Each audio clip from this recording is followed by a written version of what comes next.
Hi అండి. Today గుండె నిండా గుడిగంటలు ఎపిసోడ్ ఏం జరిగిందో చూద్దామా. Is time is over. ఆపేయండి. మీరు ఏదైనా గోడ కట్టాలనుకున్నారా? అయ్యో అది కాదు సార్, రిచ్ ఏరియాలో ఇండిపెండెంట్ హౌస్ కట్టాలనుకున్నాను. మీకు కాంపౌండ్ వాల్ కట్టడానికే టైం సరిపోయింది. మీ వైఫ్ ఏం కట్టాలనుకున్నారో మీకు అర్థమైందా? లేదు సార్, మరి మీరేం కట్టాలనుకున్నారు? అది డూప్లెక్స్ హౌస్లో కట్టాలనుకున్నాను. ఫైనల్గా నా డబ్బు ఇంకొకరి కోసం ప్లాన్ చేశాను. కానీ మీరు గోడ కూడా కట్టలేకపోయారు. అక్కడ ఏమో ఇండిపెండెంట్ హౌస్, ఇక్కడ వీళ్ళు డూప్లెట్ హౌస్ ప్లాన్ చేస్తున్నారు. మీరేంటి ఒక సింగిల్ రూమ్లు మాత్రమే ప్లాన్ చేశారు. ఇది మా ఇద్దరి కల సార్. వాళ్ళకిలాగా మేము డబ్బున్న వాళ్ళం కాదు సార్. మా ఇంట్లో మాకు ఒక బెడ్రూమ్ కూడా లేదు. అందుకే మాకంటూ మేము ఒక చిన్న గది కట్టుకోవాలనుకుంటున్నాం. కానీ మా ఆర్థిక పరిస్థితి వల్ల కుదరడం లేదు. అందుకే మేము సంపాదించిన దాంట్లో కొంచెం కొంచెం దాచిపెట్టుకుంటున్నాం. అది కట్టగలిగితే మాకంటూ ఒక చిన్న ప్రపంచం ఉంటుంది సార్. అది సరిగ్గా ఇలాగే ఉండాలి. ప్లాన్ చేస్తాం.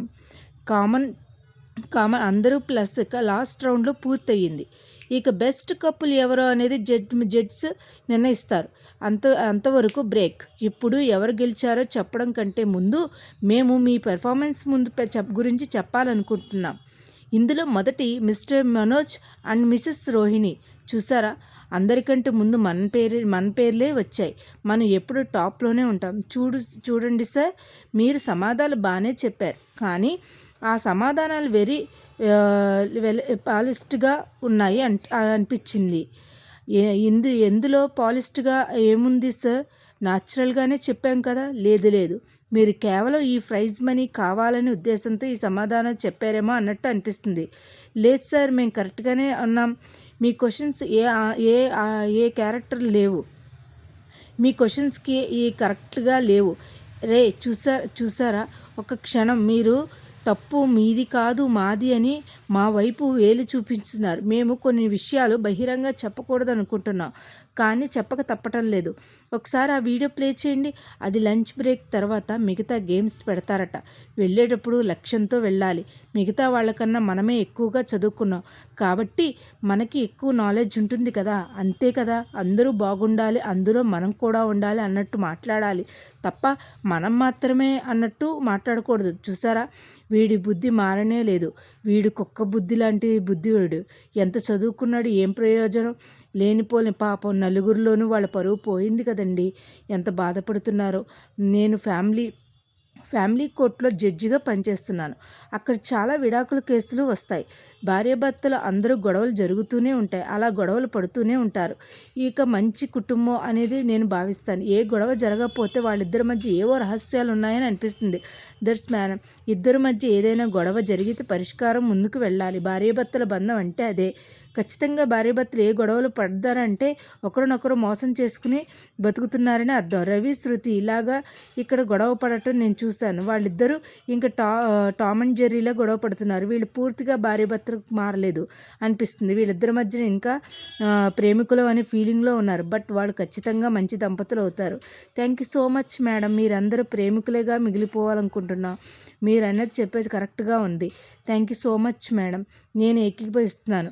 అంత కష్టపడి ఇంత దాకా వచ్చే ₹1,00,000 మిస్ అయ్యాయి. నువ్వు డబ్బుల కోసమే ఫీల్ అవుతున్నావు. నేను నా పరువు పోయిందని ఫీల్ అవుతున్నాను. వద్దు అంటే మొహానికి మాస్క్ వేసుకుని ఇక్కడికి తీసుకొచ్చావు. ఇప్పుడు వాళ్ళ గురించి పబ్లిక్లో ఏమనుకుంటున్నారు మన గురించి? వీరిద్దరు పరిపూర్ణ దంపతులు నాకు అనిపిస్తుంది.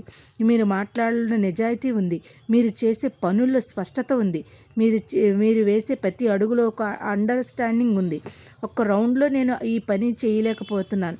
మీనా అనుకున్నట్టుగా బాలు తన శక్తిని తనకు గుర్తించేసి వెనుక నుండి తనను ప్రోత్సహించింది. ప్రతి స్త్రీ తన శక్తి సామర్థ్యాలు ప్రోత్సహించే వ్యక్తి కష్టపడుతుంది అనడానికి వీళ్ళిద్దరే ఉదాహరణ చెప్పుకోవచ్చు. ఇందులో ఇంకో గొప్ప విషయం ఏంటంటే, మీనా మొదటిసారి బాలుని చూసినప్పుడు తను ఒక రౌడీలాగా కనిపించాడు. తనకి తాగుడు అలవాటు కూడా ఉంది. తనకి కోపం ఎక్కువ. ఇవన్నీ ఎంత నిజాయితీగా చెప్పారో. సహజంగా ఎవరు ఇలాంటివి బయట పెట్టుకోదలుచుకోరు. కానీ మీనా చాలా నిజాయితీగా చెప్పింది. ఇదే భార్యాభర్తల మధ్య ఉన్న మంచి ఇదే తర్వాత లోపాలను అర్థం చేసుకుని మనం సంతోషంగా బతకాలనుకున్నది చూశారు. అందమైన జీవితం మార్గం చూపించాలని భార్యాభర్తలే ఏదో ఒక రోజు మర్చిపోయి ఛాన్స్ ఉంటుంది. ఇప్పుడు ఆ మార్పు బాలులో స్పష్టంగా కనిపిస్తుంది. దిస్ విన్నర్ ఈజ్ ఇవాళ ఈ పోటీలో విజేతలు ఎవరో తెలుసా? బాలు మీనా. ఈ విన్నర్ ప్రైజ్ మీదేనండి. ఇదంతా పూలగంపే. కాదు కాదు, మా ముళ్ళగంపదే. వీరిద్దరు స్టేజ్కి రావాల్సిందిగా కోరుతున్నాం. సార్, ఈ విజయం పొందాలని మీరు ఎలా ఫీల్ అవుతున్నారు? ఇది కేవలం మా ఇద్దరి విజయం మాత్రమే కాదు, మా కుటుంబ విజయం. మా కుటుంబం అంతా ఇక్కడికి వచ్చి ఈ పోటీలో పాల్గొనడం ఎంతో సంతోషంగా ఉంది. మేమిద్దరం మళ్ళీ సరదాగా ఆడుతూ పాడుతూ ఎంతో సమయాన్ని గడిపాం. ఈ డబ్బు కంటే ఎక్కువగా ఆనందాన్ని పోయి ఎక్కడ నెగ్గాలో కాదు, ఎక్కడ తగ్గాలో తెలిసినోడే బాలు అన్నయ్య. మేకప్ తీసేసి ఓల్డ్ మొహల్లా ఉన్నావు. ఏంటి నువ్వేంటి? ఓ గురూజీ చెప్పిన కలర్ వేసుకుంటే నేను ఇవాళ నువ్వు అదే అంటావని అనుకున్నాను. ఆగండి, హారతి ఇవ్వాలి కదా, ఎందుకు? ఖచ్చితంగా మీరే గెలుచుంటారు కదా. అందుకు ₹1,00,000 క్యాష్ ఏది? చెక్ ఇచ్చారా? ఈ డబ్బు ఇచ్చారా? లేదా ఆంటీ, చలి జ్వరం పక్క. ఏంటి, ఓడిపోయిన వాళ్ళకి 1,00,000 ఎందుకు ఇస్తారు? గెలిచిన వాళ్ళకి ఇచ్చేది. మేము ఓడిపోయాం అత్తయ్య. అయ్యయ్యో, ఏంటి పట్టుకోండి అన్నయ్య. ఏంటి 1,00,000 అంటే ఏంటి? మనం సంపాదించింది ఏం కాదు కదా. ఇదిగో రవి, శృతి వచ్చారు, ఖచ్చితంగా వాళ్ళే గెలుచుంటారు. ఎక్కడరా మన ఇంటికి రేపటికి రెండు మీకోసమే హారతి పట్టుకుని ఎదురు చూస్తున్నా. ఓడిపోయిన వాళ్ళకి కూడా హారతి ఇస్తారా ఆంటీ? ఏంటి ఈసారి విజయం నిజంగానే పడిపోతుందా ఏంటో అన్నయ్య? ఏంటి మా మీద అమ్మకి అంత కాన్ఫిడెంట్ ఏంటో? అసలు ఏంటిది, సిగ్గులేదురా? నా ఆశలన్నీ అడి ఆశలు చేసావు కదరా, నా పేరు నిలబెట్టలేదు కదరా. ఏంట్రా నువ్వు ఓడిపోయి వచ్చారు? అన్నయ్య ఏంటి ఈవిడొచ్చింది? అన్నయ్య అక్క ఏరి బాలు మీనా. అక్కా బావ ఎక్కడున్నారు మావయ్య? ఇంకా రాలేదమ్మా, వస్తున్నారు. అక్కా బావ పిలిచారు కదా. ఓ ప్రభా, ఏంటి, ఏం చేస్తున్నావు? ఏంటిది? అదేంటి, వాళ్ళు గెలిచారా ఏంటి? వాళ్ళు గెలవడం ఏంటి? నాకైతే అర్థం కావట్లేదు. నువ్వైనా గెలిచాలా, లేదంటే రవిగాడైనా గెలవాలి. అదేంటి వీళ్ళిద్దరూ కాకుండా మన బస్తీలో ఉన్న వాళ్ళు గెలిచారా? టీవీలో వస్తుంది కదా, ఊరందరూ వీళ్ళని టీవీలో చూస్తున్నారు, అక్కా బావని. మిమ్మల్ని సోషల్ మీడియాలో కూడా బెస్ట్ కపుల్స్ అంటారు బావా. అవునా? కాబట్టే వీళ్ళిద్దరూ గెలిచారు. హారతి ఇవ్వాలనుకుంటే వీళ్ళిద్దరూ గెలిచిన ఇప్పటికీ వస్తే ఇంటికి ఎందుకు వెళ్ళిపోతున్నావు? గెలిచిన వాళ్ళకి హారతి ఇవ్వకుండా ఎక్కడికి వెళ్తున్నావు? శృతి ఇస్తుందిలేండి. మీనా వాళ్ళ అమ్మ కూడా ఇస్తారు. ఆవిడ ఇస్తారులే, ముగ్గురు కలిసి ఇవ్వండి.